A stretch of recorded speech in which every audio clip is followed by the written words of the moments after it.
Prince Mamun ও blue ফেরি লাইলা এখন talk of the country. কিছুদিন পর পর নতুন নাটকে মেতে উঠেন তারা। বয়সে বড় লাইলা প্রথমে মামুনকে বিয়ে করে আলোচনায় আসেন, তারপর বিচ্ছেদ ও মারধরের নাটক। একজন আরেকজনের প্রতি অভিযোগে তীর ছোড়েন, শপথ নিলেন আর কখনো এক ছাদের নিচে মিলিত হবেন না তারা। কিন্তু সবাইকে অবাক করে আবারও এক হলেন এই টিকটক দম্পতি। গত রাতে সোশ্যালে একটা ভিডিও ছড়িয়ে পড়ে, সেখানে দেখা যায় মামুন লাইলাকে এক করে দেন কলকাতা থেকে ছুটে আসা কন্টেন্ট ক্রিয়েটর স্যান্ডি সাহা। তিনি দুজনের হাত এক করে দেন।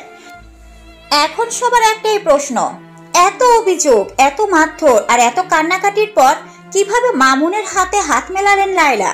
কি কারণে একের পর এক নাটক করে চলেছেন তারা?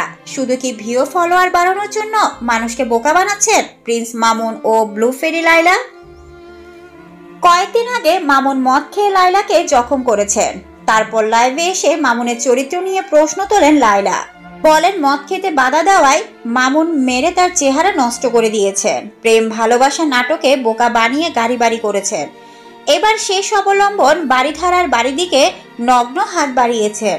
বলেন আমার জীবনে মামুনের এন্ট্রি নেই। এই ঠিক একদিন পর লাইভে আসেন প্রিন্স মামুন। লাইলার বদমেজাজ নিয়ে আঙ্গুল তোলেন তিনি। সব অভিযোগ মিথ্যা বলে উড়িয়ে দেন টিকটকার মামুন। বলেন বুড়ি লাইলা তার সম্মান ক্যারিয়ার নষ্ট করে দিয়েছে। বিয়ের বিষয়ে সরাসরি অস্বীকার করেন প্রিন্স মামুন। বারবার বোকা বানালেও এসব নাটক আর দেখতে চান না নেটিজেনরা। তারা বলেছেন এসব নাটক করে বেশি দূর যেতে পারবেন না এই টিকটক জুটি। এবার দেখার পালা এই নাটকের শেষ পরিণতি কি হয়।